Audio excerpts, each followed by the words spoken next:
다음에 여기서 이제 수직 증강을 할 때 저희가 많이 쓰는 방법은 마하, 매트릭스 홀딩 어버트먼트라는 게 있는데 이거를 준비를 할 겁니다. 이건 테디박스라는 게 있어요. 이 안에 이제 자석을 그리한 여러 가지 발명 도구들을 수납을 하는 거죠.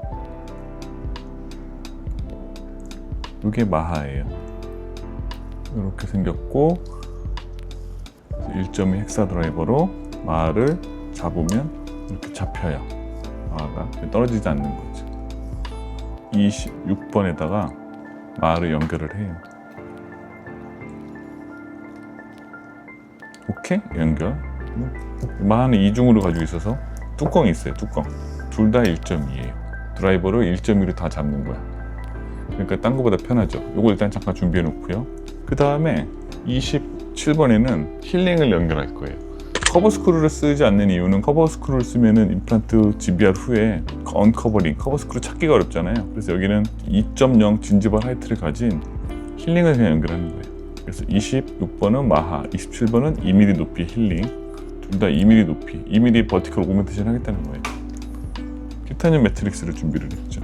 이거는 두께가 0.3으로 된 아주 견고한, 보죠? 엄청 강하죠? 자글골 얇은 블럭처럼 쓰는 거예요. 여기 보면 작은 구멍도 있고 큰 구멍도 있는데 작은 구멍은 픽세이션 스크루 용이 구멍이 되고요. 큰 구멍은 본 그래프트를 추가할 때 쓸 수 있는 구멍이 돼요. 한 칸, 두 칸, 세 칸, 네 칸, 네 칸을 자르면 되겠네요. 저희는 이렇게 뜯어내는 거죠. 그리고 이 날카로운 부위는 조금씩 다듬어 주시는 게 좋아요. 오케이, 다 잘랐어. 티타늄 메쉬를 설치하기 전에 GBR이 있어서 가장 중요한 게 NGO 지네시스인데요. GBR 키트에 있는 픽세이션 스크루를 위한 프리 드릴을 썼거든요. 이걸 써서 뭘 할 거냐면 피질골 천공을 해야 돼요. 그럼 무슨 문제가 생기면은 본 레벨이 낮잖아요. 인접치아에 핸드피스가 걸려. 그래서 피질골 천공을 할 건데 이렇게 버칼로 가던가 해야 돼. 또 하나 문제가 뭐냐면 이렇게 많은 구멍을 뚫는데 드릴이 어떻게 되겠어요? 깊이 들어갈 수도 있겠지. 이렇게 푹. 좀 불안하잖아. 그래서 짧은 길이가 되게 불편해서 디코티케이션 드릴이라는 걸 만들었어요. 여기 있는 두 개인데 이 디코티케이션 드릴은 길이가 기존에 쓰던 픽세이션 스크루를 위한 드릴보다 길이가 훨씬 길죠. 장점이 뭐냐면 타퍼가 있어서 딱 4mm만 들어가고 멈추는 거지. 그래서 이걸로 해볼게요. 이걸로 피지골 천공을 하면 옆에 치아에 걸리지가 않죠. 그죠? 그래서 이거는 아무 생각 없이 그냥 많이 뚫으면 돼요. 왜냐면 스타퍼가 있어서 딱 4mm 가고 멈춰. 그럼 이제 준비가 됐죠? 파우더 타입의 본을 여기서 준비를 할 건데 인투호스로 준비를 할 거예요. 아까 그 종지 있었죠?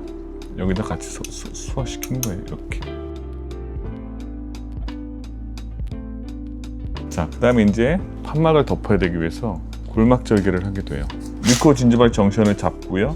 포셉으로 안을 뒤집어서 여기를 살짝 잘라주는 게 골막만 잘라내는 게 골막 절개예요. 이때 끝에서 끝을 다 잘라주셔야지 완벽하게 늘어나고요. 그 다음에 다시 안쪽으로 칼을 뒤집어서 여기다 골막 절개를 이렇게 하게 되죠. 이렇게. 자, 그 다음에 이제 맞아 수술을 해야죠. 그래서 공간 유지 장치로 티타늄 매트릭스를 먼저 설치를 할 거예요. 그래서 이걸로 잡고 민 다음에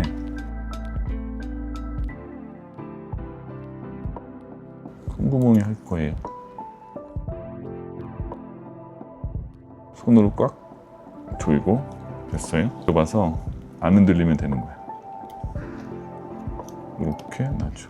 이렇게 메쉬를 먼저 고정을 해놓은 상태에서 프리 드릴링을 하게 돼요. 그럼 어디다 고정을 할 건지 보죠. 최후방에다 하죠. 최후방에다. 그래서 최후방 쪽이 여기잖아요. 여기다가 고정을 할게요. 작은 구멍에다 고정을 해야 돼. 됐고 스크루를 맞아 GBR 스크루 쓸 거고 속도는 50rpm. 박는데 스크루를 너무 많이 누르면 안 돼. 그럼 공간이 죽어버려. 약간 허공이 뚫고 생각을 해서 이거 빼면은 이렇게 허공이 띄워야 돼. 여기가 공간이 남아야 돼. 그 다음에 저희는 본그래프트를 하죠. 여기서 우리가 판막이 닫히는지 안 닫히는지 확인을 하는 거야. 아까 릴리징을 했는데 판막이 닫힐 거라고 보고요. 그 다음에 이제 이 상태에서 본그래프트를 해요. 그때 많이 쓰는 거는 본 캐리어, 그리고 패커 앤 스푼. 이렇게 숟가락처럼 이렇게 퍼요. 한 번에 많이 푸는 게 편하겠죠. 이렇게 폈죠? 버칼 쪽에 판막에다 갖다 대고요. 밀어붙이는 거예요. 버칼에서 여기 빈틈이 있잖아요. 버칼 쪽에 빈틈이 있어. 안쪽 공간이 떠 있으니까 그 공간을 이용해서 밀어붙이는 거야. 한쪽 방향으로 계속. 구멍이 통과를 해야 되니까 열고 여기 빈틈이 있잖아요. 빈틈으로 얘를 갖다 밀어내는 거예요. 버칼에서 센터 쪽으로 계속 밀어. 언제까지? 티타늄 메쉬보다도 본그래프트가 2mm 정도 오버 그래프트가 될 때까지. 이 모서리에 판막이 닿으면 찢어질 수 있기 때문에 티타늄 메쉬 모서리보다도 그래프트가 더 바깥으로 튀어나올 때까지 하는 거야. 만약에 이쪽에 빈틈이 있잖아요. 그럼 여기다 쌓는 거야. 그리고 여기서 이렇게 문질러. 그래도 들어가요. 큰 구멍을 통해서. 그래서 파우더 타입을 쓰는 거고요. 여기 팔라타 쪽은 콜라겐 타입의 블록을 써도 돼. 더 볼륨 유지에 도움이 되죠. 여기도 바깥쪽도 이렇게 콜라겐 타입으로. 자, 이제 됐고요. 그 다음에 이제 멤브레인을 준비해야지. 멤브레인은 마이지스라고 하는 멤브레인을 쓸 거고, 사이즈를 딱 보니까 이렇게 잘라야겠네. 샤 있는 쪽도 좀 오므리고, 모서리 자르고, 둥그렇게 자르고, 어떻게 넣을 거냐면 2번 접어서 넣을 거예요. 이런 느낌으로 1번, 2번 이런 식으로 디귿자로 접었죠. 팔라타를 먼저 넣는 거예요. 그래서 팔라타 판막을 벌리고 여기에 멤브레인을 끼워 넣어요. 그리고 팔라타 판막을 놓으면 딱 누르면서 접히죠. 그리고 저절로 적셔져. 멤브레인이 적셔져요. 피가 없으니까. 적셔지면은 움직임이 줄어들어. 가만히 놔둬. 그 다음에 버칼축 판막을 싹 들어 올리고 밑에 있는 본그래프트는 다 제자리에 갖다 붙이고요. 여기 갖다가 이렇게 덮고 판막을 놔두면은 이렇게 젖어서 안정적으로 되는 거야. 그 다음에 이제 수처를 합니다. 자, 첫 번째 수처는 홀딩 수처라고도 하죠. 팔라탈에서 접근해서 깊게 한번 뜨고요. 일종의 호리젠탈 매트리스를 하는 건데 골막을 딱 보는 거죠. 여기 내면의 골막. 그래서 이 내면의 골막을 넓게 따주는 거예요. 여기서 바늘이 바깥쪽 판막으로 나가면 안 돼. 바깥쪽에서는 안 보여야 돼. 안쪽만 따는 거예요. 자, 바깥쪽이 안 보이지. 이걸 하는 목적은 멤브레인이 들뜨지 않게 하는 용도도 있고요. 근데 지금은 멤브레인이 안 들뜨잖아요. 그런데 왜 하냐면은 이걸 함으로써 1차적으로 판막의 프라모로지 크로전을 위한 텐션을 줄여주고요. 다시 팔라타로 뚫고 나가는 거예요.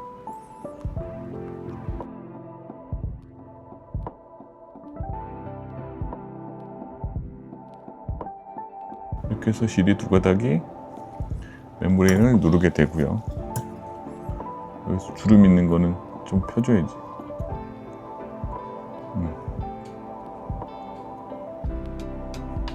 그래서 저는 3층 봉합을 쓰는데 탑 레이어가 있고 미들 레이어가 있고 바텀 레이어가 있어. 3층이란 말이에요. 근데 이 중에 제일 이게 바텀 레이어가 되는 거지. 이걸 하면 어느 정도 판막이 끌어올려져서 텐션이 잡히죠. 그죠? 그 다음에 두 번째는 호리존탈 매트릭스와 버티컬 매트릭스를 하는데 여기서 5번 뒤에 파필라 쪽은 높을수록 유리하니까 여기는 제가 가장 많이 쓰는 방법은 버티컬 매트릭스 수출하는 거예요. 그래서 깊게 한번 뚫고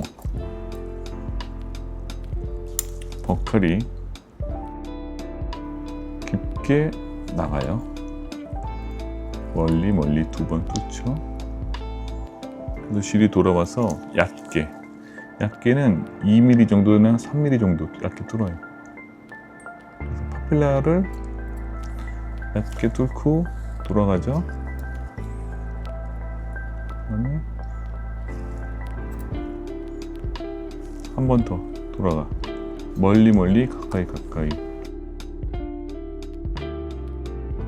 이렇게 해서 당기면 이렇게 판막이 위로 들어 올려지는 에버팅 수처가 되는 거야.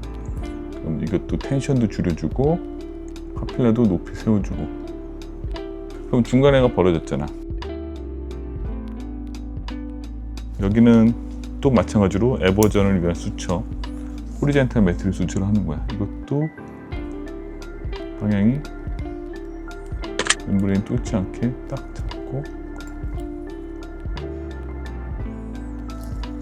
이렇게 뚫고요. 그래서 팔라텔로 좀 깊이 들어가요. 나옵니다. 옆으로 가서 여기서 멤브레인 위로 뚫고 나오고요.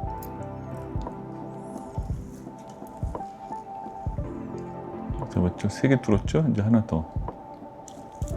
다시 버칼로 뚫고 나와요.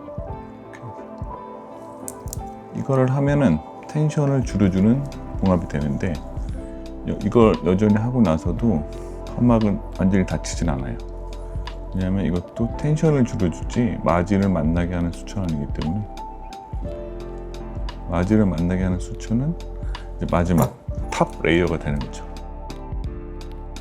마지막은 다이렉트 룹 수초.